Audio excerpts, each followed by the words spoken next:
अस्सलामु अलैकुम प्यारे दोस्तों, आज की इस वीडियो में हम आपको एक ऐसी कहानी बताने जा रहे हैं कि एक औरत ने 4 आदमियों से शादी कर ली। दोस्तों, इस औरत ने 4 आदमियों से इसलिए शादी की क्योंकि ये औरत भी मुसलमान थी, लेकिन इसको इस्लाम की ये चीज़ बहुत ज़्यादा नापसंद थी कि जब एक आदमी 4 शादी कर सकता है तो एक औरत 4 शादी क्यों नहीं कर सकती। इसी वजह से इस औरत ने 4 मर्दों से शादी कर ली। फिर उसके बाद इस औरत के साथ क्या हुआ, शादी के बाद क्या क्या हुआ, आज की इस वीडियो में हम आपको पूरी मालूमात देने वाले हैं। तो आप बिना देरी के जल्दी से इस वीडियो को एक लाइक कर दें और इस चैनल को सब्सक्राइब कर लीजिए। तो आइए मेरे प्यारे दोस्तों, आज की इस वीडियो को शुरू करते हैं। मेरे प्यारे दोस्तों, एक शहर में एक औरत रहा करती थी क्योंकि वो मुसलमान थी, लेकिन उसे इस्लाम की इस चीज़ से बहुत ज़्यादा नापसंद थी कि जब एक आदमी 4 शादी कर सकता है तो एक औरत 4 शादी क्यों नहीं कर सकती, 4 मर्दों के साथ एक साथ क्यों नहीं रह सकती। इसी चीज के चलते हुए इस औरत ने अपने ही जैसे सोच रखने वाले 4 भाइयों से शादी कर ली, क्योंकि अब वो आदमी भी इसी के तरीके थे, यानी कि इसके जैसे ही सोच रखा करते थे। तो इसलिए उन चारों भाइयों ने इस एक औरत से शादी कर ली। शादी की पहली रात में ये डिसाइड हुआ कि पहली रात बड़े भाई के साथ, दूसरी रात उससे छोटे भाई के साथ, तीसरी रात उससे छोटे और चौथी रात सबसे छोटे भाई के साथ सोएगी। ये तो डिसाइड हो गया और इसी तरीके से दिन गुजरने लगे। लेकिन एक दिन क्या हुआ, बड़े भाई ने बोला कि आज की रात तुम मेरे साथ सोना, लेकिन सबसे छोटे भाई ने बोला नहीं, तुम मेरे साथ सोना। इसी बात के चलते हुए दोनों भाइयों में आपस में लड़ाई हो गई और फिर वो औरत किसी के पास नहीं गई। अब इस तरीके से वक्त गुजरते रहे, लेकिन वो औरत 4 मर्दों के साथ हमबिस्तरी करने की वजह से उस औरत में काफ़ी जिस्मानी बीमारियां पैदा होने लगी, जिसके चलते वो बहुत ज़्यादा बीमार रहने लगी। अब उसका इलाज की बारी आई तो औरत ने सबसे बड़े शौहर से इलाज करवाने को कहा, तो बड़े शौहर ने अपनी जान चुराते हुए अपने छोटे वाले भाई के ऊपर डाल दिया। जब दूसरे शौहर के पास गई तो दूसरे ने तीसरे के ऊपर डाल दिया और तीसरे ने चौथे के ऊपर जिम्मेदारी लगा दी, जबकि चौथे ने अपने बड़े भाई के ऊपर सौंप दिया। इसी तरीके से करते हुए उस औरत का इलाज तक ना हो सका और वो औरत यूं ही बीमार पड़ी रही। अब जब उसके कपड़े और दिगर सामानों की बारी आई तो बड़े वाले ने अपनी जान चुराते हुए अपने छोटे पर उसकी जिम्मेदारी डाल दी, लेकिन छोटे ने उससे छोटे और उससे छोटे ने सबसे छोटे के ऊपर जिम्मेदारी इसकी डाल दी, जिसके चलते उसके कपड़े और दिगर ज़रूरत की चीज़ भी पूरी ना हो सकी।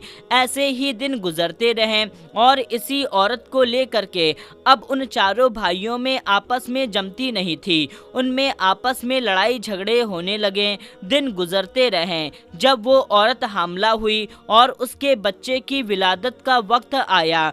अब जब विलादत के वक्त में जो खर्चा होने को था उसमें भी चारों शौहर अपनी अपनी जान चुराने लगे और एक दूसरे के ऊपर इल्ज़ाम लगाने लगे कि ये तुम्हारा बच्चा है, तुम इसका खर्च उठाओ। बड़े ने बोला छोटे से कि ये तुम्हारा है, छोटे ने बोला कि ये तुम्हारा है। इसी तरीके से इनमें लड़ाई झगड़े चलते रहे और फिर किसी तरीके से बच्चे की विलादत हो गई।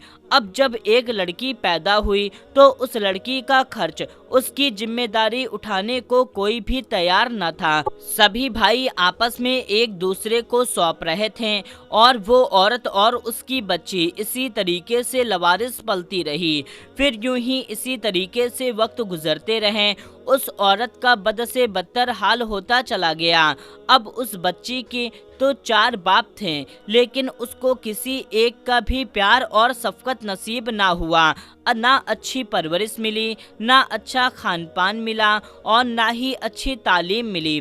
बच्ची के 4 बाप होने के बावजूद भी बिना बाप के जी रही थी उस औरत की तबीयत दिन ब दिन खराब होती चली जा रही थी। एक बार फिर से वो औरत हामिला हुई और दूसरी बार फिर से बच्चे की विलादत का वक्त आया और साथ ही साथ ये मसला भी आ गया कि उसका खर्च कौन उठाएगा, उसकी विलादत का खर्च कौन उठाएगा और उसका असली बाप कौन है। फिर से चारों भाइयों में लड़ाई झगड़ा होना शुरू हो गया। फिर कैसे भी करके बच्चे की विलादत हुई। फिर एक लड़की पैदा हुई जिसको देख करके कोई भी शौहर उस बच्ची को अपनाने को तैयार न था। चारों भाई एक दूसरे को सौंप रहे थे कि ये तुम्हारी बच्ची है, ये तुम्हारी बच्ची है। और अब ऐसे यूं ही वक्त गुजरते रहे। उन दोनों बच्चियों को ना ही किसी बाप का प्यार मिला, ना ही शफ़क़त मिली, ना ही अच्छा खान पान मिला, ना ही तालीम मिली और ना ही मोहब्बत मिली और ना ही परवरिश मिली। और इस औरत का हाल कुछ यूं हुआ कि कहने को तो इसके 4 शौहर थे, लेकिन इसे एक भी शौहर का प्यार नसीब ना हुआ। एक भी शौहर इसकी देखभाल नहीं करता था, कोई भी शौहर इसका ख्याल नहीं रखता था। आए दिन चारों भाइयों में लड़ाई झगड़े होते रहते थे कि इसका खर्च तुम उठाओ, कि इसका खर्च तुम उठाओ। एक वक्त ऐसा भी आया कि इस औरत के सबसे बड़े शौहर ने इस औरत को तलाक दे दिया। इसी तरीके से दूसरे, तीसरे और चौथे शौहर ने भी इसे तलाक दे दिया। अब ये औरत अपने दोनों बच्चियों को लेकर जाए भी तो कहाँ जाए। इसके चारों शौहर ने इसे जो तलाक दे दिया था, अब इस औरत के अकल पे जो पर्दे पड़े हुए थे वो हट गए। इस औरत की आंख खुल गई और ये जान गई और मान गई कि इस्लाम में एक औरत को एक ही शौहर क्यों दिया गया है। यानी कि इस्लाम में एक मर्द 4 औरतों से शादी कर सकता है, 4 औरतों को एक साथ रख सकता है, लेकिन एक औरत 4 मर्दों से शादी नहीं कर सकती। और इस औरत की आंख खुल गई। तो मेरे प्यारे दोस्तों, इस्लाम में जिस चीज़ के बारे में मना किया गया है उस चीज़ को करने में उसका अंजाम बुरा ही होता है, और जिस चीज़ को करने की इजाज़त मिली है उसको करने से उसका अंजाम कुछ भी बुरा नहीं होता। ज़्यादातर आजकल मॉडर्न औरतें ये सवाल बहुत ज़्यादा करती हुई पाई जाती हैं कि गैर धर्मों के लोग भी इस सवाल को बहुत ज़्यादा उठाते हैं कि मर्द को 4 शादी करने की इजाज़त क्यों है, जबकि एक औरत को 4 शादी करने की इजाज़त क्यों नहीं है। तो दोस्तों, आप भी समझ गए होंगे कि इस कहानी के जरिए से और भी बहुत सारी वजह है, लेकिन हमने सिर्फ एक छोटी सी चीज़ इस कहानी के जरिए से समझाने की कोशिश करी, और उम्मीद करते हैं कि ये कहानी आपको अच्छी तरह से समझ में आ गई होगी और 4 शादी का मैटर भी आपको अच्छी तरह से समझ में आ गया होगा। तो आप इस वीडियो को जितना ज़्यादा हो सके उतना ज़्यादा शेयर करिए और भी लोगों तक इस वीडियो को पहुंचाइए, और इस वीडियो को लाइक करें, चैनल को सब्सक्राइब करें। मिलते हैं तब तक के लिए। अस्सलामु अलैकुम। अल्लाह हाफिज़।